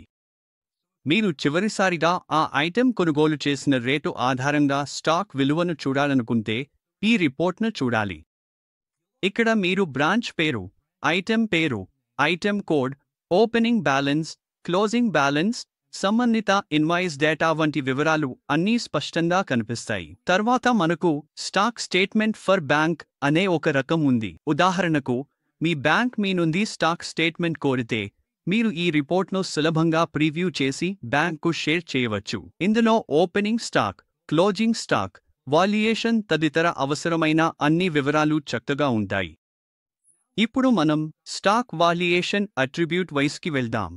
ఇది సైజ్, కలర్ లేదా ఇతర కస్టమ్ ఫీల్డ్స్ వంటి ఐటెం అట్రిబ్యూట్స్ ఉపయోగించే వ్యాపారాల కోసం. మీరు మీ అట్రిబ్యూట్ను ఎంచుకుంటే ఆ ప్రకారం సిస్టమ్ స్టాక్ వాల్యుయేషన్ను విడిగా చూపిస్తుంది. తర్వాత మనకు స్టాక్ వాల్యుయేషన్ సబైటం వైస్ కూడా ఉంది. అంటే మీరు సబైటమ్స్తో పనిచేస్తుంటే, ఉదాహరణకు ఒక ఉత్పత్తికి వేర్వేరు వేరియంట్లు ఉంటే, వాటి స్టాక్ వాల్యుయేషన్ను ఈ రిపోర్ట్లో విడిగా చూడవచ్చు. సరే, ఇప్పుడు మనం మెటీరియల్ ఇష్యూ, రిసీప్ట్ మరియు అడ్జస్ట్మెంట్కి వెళ్దాం. మనం ఇప్పటికే మెటీరియల్స్ ఎలా ఇష్యూ చేయాలో, ఎలా రిసీవ్ చేయాలో, స్టాక్ను ఎలా అడ్జస్ట్ చేయాలో చూశాం. కానీ మీరు ఈ ఆపరేషన్ను ఎన్నిసార్లు చేశారో, వాటిలో ఎంత పరిమాణం ఉన్నదో చూపించే రిపోర్ట్ చూడాలనుకుంటే, అప్పుడు ఈ రిజిస్టర్లు మీకు చాలా ఉపయోగపడతాయి. ముందుగా మెటీరియల్ ఇష్యూ రిజిస్టర్తో ప్రారంభిద్దాం. ఇక్కడ మీరు ఒక నిర్దిష్ట కాలంలో, ఉదాహరణకు సంవత్సరంలో, మీరు ఎంత మెటీరియల్ ఇష్యూ చేశారో ట్రాక్ చేయవచ్చు. మీకు ఐటెం వివరాలు, కోడ్లు, సబ్ ఐటమ్స్ ఉంటే అవి, అలాగే ఎన్ని పీసులు ఇష్యూ చేశారో కనిపిస్తాయి. అదే విధంగా రిసీప్ట్ రిజిస్టర్ కూడా ఉంటుంది. ఇది మీరు ప్రతి ఐటెం ఎంత యూనిట్లు రిసీవ్ చేశారో, ఎప్పుడు రిసీవ్ చేశారో చూపిస్తుంది. తర్వాత మనకు స్టాక్ అడ్జస్ట్మెంట్ రిజిస్టర్ ఉంటుంది. ఇది మీరు చేసిన అన్ని అడ్జస్ట్మెంట్లను, ఉదాహరణకు ఎక్సెస్ లేదా షార్టేజ్ ఎంట్రీలను చూపిస్తుంది. అలాగే మొత్తం పరిమాణం మరియు అడ్జస్ట్ చేసిన మొత్తాన్ని కూడా ఇస్తుంది. దానికి తరువాత material issue versus receipt report. ఈ రిపోర్ట్ ఉపయోగకరంగా ఉంటుంది ఎందుకంటే మీరు ఒక నిర్దిష్ట కాలంలో ఎంత మెటీరియల్ ఇష్యూ చేశారో, ఎంత రిసీవ్ చేశారో పక్కపక్కన పోల్చి చూడవచ్చు. అలాగే బ్యాలెన్స్ చూపిస్తుంది, అందువల్ల ఎలాంటి గ్యాప్లు ట్రాక్ చేయవచ్చు. తర్వాత బ్రాంచ్ ట్రాన్స్ఫర్ రిపోర్ట్స్. ఇవి వేర్వేరు లొకేషన్లు లేదా బ్రాంచ్ల మధ్య కదలికను కవర్ చేస్తాయి. ఇందులో interlocation issue request, interlocation issue register, interlocation receipt register, interlocation goods in transit, interlocation goods in transit barcode వారీగా, ఇంటర్లొకేషన్ ఇష్యూ వర్సెస్ రిసీప్ట్ మరియు ఇంటర్లొకేషన్ రిక్వెస్ట్ వర్సెస్ ఇష్యూ వంటి రిపోర్ట్స్ ఉంటాయి. ముందుగా ఇంటర్లొకేషన్ ఇష్యూ రిక్వెస్ట్తో ప్రారంభిద్దాం. ఒక బ్రాంచ్ మరొక బ్రాంచ్ నుండి స్టాక్ను కోరితే మీరు దాన్ని ఇక్కడ ట్రాక్ చేయవచ్చు. ఉదాహరణకు, బ్రాంచ్ ఏ బ్రాంచ్ బి నుండి 5 ఐటెమ్స్ కోరిందనుకోండి. ఆ రిక్వెస్ట్లు తేదీ మరియు ఐటెం వివరాలతో పాటు ఈ రిపోర్ట్లో చూపబడతాయి. దీనికి తరువాత ఇంటర్లొకేషన్ ఇష్యూ రిజిస్టర్ ఉంటుంది. ఇది ఒక లొకేషన్ నుండి మరొక లొకేషన్కు నిర్దిష్ట కాలంలో ఎంత స్టాక్ ఇష్యూ చేయబడిందో చూపిస్తుంది. దాని తర్వాత ఇంటర్లొకేషన్ రిసీప్ట్ రిజిస్టర్ ఉంటుంది. ఇందులో మీరు మరోవైపు వాస్తవంగా ఎంత స్టాక్ అందిందో ట్రాక్ చేయవచ్చు. ఇప్పుడు చాలా ముఖ్యమైనది వస్తుంది. అదే ఇంటర్లొకేషన్ గూడ్స్ ఇన్ ట్రాన్సిట్. అంటే బ్రాంచ్ ఏ స్టాక్ ఇష్యూ చేసింది, కానీ బ్రాంచ్ బి ఇంకా అందుకోలేదు అనుకోండి. దీని అర్థం ఆ గూడ్స్ ఇంకా ట్రాన్సిట్లోనే ఉన్నాయి. ఈ రిపోర్ట్ ద్వారా ప్రస్తుతం ఎంత స్టాక్ మార్గంలో ఉందో ట్రాక్ చేయవచ్చు. ఇది గందరగోళాన్ని నివారించడంలో చాలా ఉపయోగపడుతుంది. అలాగే మీరు స్టాక్ మూవ్మెంట్ కోసం బార్కోడ్లు ఉపయోగిస్తే, బార్కోడ్ వారీగా గూడ్స్ ఇన్ ట్రాన్సిట్ రిపోర్ట్ కూడా ఉంది. ఇది మరింత ఖచ్చితమైన ట్రాకింగ్ను ఇస్తుంది. ముందుగా ఇంటర్లొకేషన్ గూడ్స్ ఇన్ ట్రాన్సిట్తో ప్రారంభిద్దాం. మీ బ్రాంచ్ల మధ్య ప్రస్తుతం ట్రాన్సిట్లో ఉన్న గూడ్స్ విలువ తెలుసుకోవాలంటే, మీరు ఇంటర్లొకేషన్ గూడ్స్ ఇన్ ట్రాన్సిట్ రిపోర్ట్ నుండి నేరుగా చూసుకోవచ్చు. అంతేకాదు, ట్రాన్సిట్లో ఎంత స్టాక్ ఉందో, ఏ లొకేషన్ నుండి ఎక్కడికి వెళ్తుందో చూడవచ్చు. ఇంకా లోతుగా తెలుసుకోవాలంటే interlocation goods in transit barcode wise కూడా ఓపెన్ చేయవచ్చు. ఇది బార్కోడ్ స్థాయిలో వివరమైన దృశ్యాన్ని ఇస్తుంది. తద్వారా బ్రాంచ్ల మధ్య ట్రాన్సిట్లో ఐటెంను మీరు ట్రాక్ చేయవచ్చు. మనకు ఇంటర్లొకేషన్ ఇష్యూ వర్సెస్ రిసీట్. ఇక్కడ ఎంత స్టాక్ రిక్వెస్ట్ చేయబడింది, ఎంత ఇష్యూ చేయబడింది, ఎంత రిసీవ్ చేయబడింది చూడవచ్చు. ఏదైనా స్టక్ అయిందా లేదా డిలే అయిందా అని గుర్తించాలనుకుంటే ఇది చాలా ఉపయోగపడుతుంది. అదేవిధంగా ఇంటర్లొకేషన్ రిక్వెస్ట్ వర్సెస్ ఇష్యూ ద్వారా ఒక బ్రాంచ్ నుండి ఎంత రిక్వెస్ట్ చేయబడింది, దానికి ప్రతిగా ఎంత ఇష్యూ చేయబడిందో తెలుసుకోవచ్చు. ఇది పెండింగ్ ఇష్యూలు లేదా షార్ట్ ఫాల్స్ను ట్రాక్ చేస్తుంది. ఇప్పుడు మనం జాబ్ వర్క్ రిపోర్ట్స్ చూద్దాం. Job card, job work inward, job work outward reports ఒకే చోట మీకు లభిస్తాయి. జాబ్ వర్కర్కి ఎంత మెటీరియల్ పంపించామో చూడాలంటే ఇష్యూ ఫర్ జాబ్ వర్క్కి వెళ్ళండి. ప్రాసెసింగ్ తర్వాత ఎంత మెటీరియల్ తిరిగి వచ్చిందో తెలుసుకోవాలంటే రిసీవ్డ్ ఆఫ్టర్ జాబ్ వర్క్ని చూడండి. మీరు మెటీరియల్ పంపిన జాబ్ వర్కర్ లేదా వెండర్ యొక్క ఖాతా చరిత్రను చూపించే జాబర్ లెజర్ కూడా ఉంది. జాబర్కు ఎంతమంది ఇన్వాయిస్లు జనరేట్ చేశామో తెలుసుకోవాలంటే జాబర్ అవుట్వర్డ్ ఇన్వాయిస్ సమరీలో చూడవచ్చు. జాబ్ వర్క్ కోసం ఎంత ఇష్యూ చేశామో, ఎంత రిసీవ్ అయ్యిందో పోల్చుకుందాం. దానికి issue for job work versus received after job work రిపోర్ట్ను ఉపయోగించండి. ఇది మీరు పంపినవి, తిరిగి వచ్చినవి, ఇంకా పెండింగ్లో ఉన్నవి చూపిస్తుంది. కన్సంప్షన్తో జాబ్ వర్క్ తర్వాత రిసీవ్ అయినవి రిపోర్ట్. కన్సంప్షన్ ట్రాక్ చేయాలనుకుంటే ఇది ఉపయోగపడుతుంది. ఉదాహరణకు మీరు ఒక 100 యూనిట్లు పంపితే 20 యూనిట్లు తిరిగి వచ్చాయి అంటే 80 యూనిట్లు వినియోగించబడ్డాయని ఇది చెబుతుంది. మీకు ఐటెం వివరాలు, కోడ్, యూనిట్, క్వాంటిటీ, రేట్, మొత్తం వినియోగించిన మొత్తం కనిపిస్తాయి. ఇప్పుడు మనం సీరియల్ IMEI ఆధారిత రిపోర్ట్స్కి వెళ్దాం. మొదటిగా మన దగ్గర సీరియల్ నంబర్తో డిస్పాచ్ రిజిస్టర్ ఉంది. ఈ రిపోర్ట్ ద్వారా ఏ సీరియల్ నంబర్ ఉన్న వస్తువును ఎప్పుడు, ఎవరికి పంపించారో స్పష్టంగా తెలుసుకోవచ్చు. మీరు డేట్ రేంజ్ సెలెక్ట్ చేస్తే ఇది ఐటెం పేర్లు, సీరియల్ నంబర్లు, క్వాంటిటీలు, కస్టమర్ పేర్లు చూపిస్తుంది. తర్వాత సేల్స్ రిజిస్టర్ ఉంది. సీరియల్ నంబర్ ఆధారంగా ఇందులో మీరు అమ్మిన వస్తువులు వాటి సీరియల్ నంబర్లతో చూడవచ్చు. మీరు కొనుగోలు చేసినవి చూడాలనుకుంటే పర్చేజ్ రిజిస్టర్ను సీరియల్ నంబర్ ఆధారంగా ఉపయోగించండి. ఇది కూడా అదే విధంగా పనిచేస్తుంది, కానీ వచ్చిన వస్తువుల కోసం మాత్రమే. ఇప్పుడు మీరు నిజంగా స్టాక్లో ఏమి ఉందో తెలుసుకోవాలనుకుంటే సీరియల్ ఆధారంగా స్టాక్ బ్యాలెన్స్ చూడవచ్చు. ఇది మీ ఇన్వెంటరీలో ఇంకా ఏ సీరియల్ నంబర్లు ఉన్నాయో చెబుతుంది. మీకు మిస్మ్యాచ్ సమస్యలు వస్తే సీరియల్ వర్సెస్ స్టాక్ డిఫరెన్స్ అనే రిపోర్ట్ ఉంది. ఇది మీ అసలు స్టాక్ క్వాంటిటీని సిస్టంలో సీరియల్ నంబర్ స్థాయిలో సేల్స్, పర్చేస్, డిస్పాచ్ వంటి వౌచర్లలో చూపిన దానితో పోల్చుతుంది.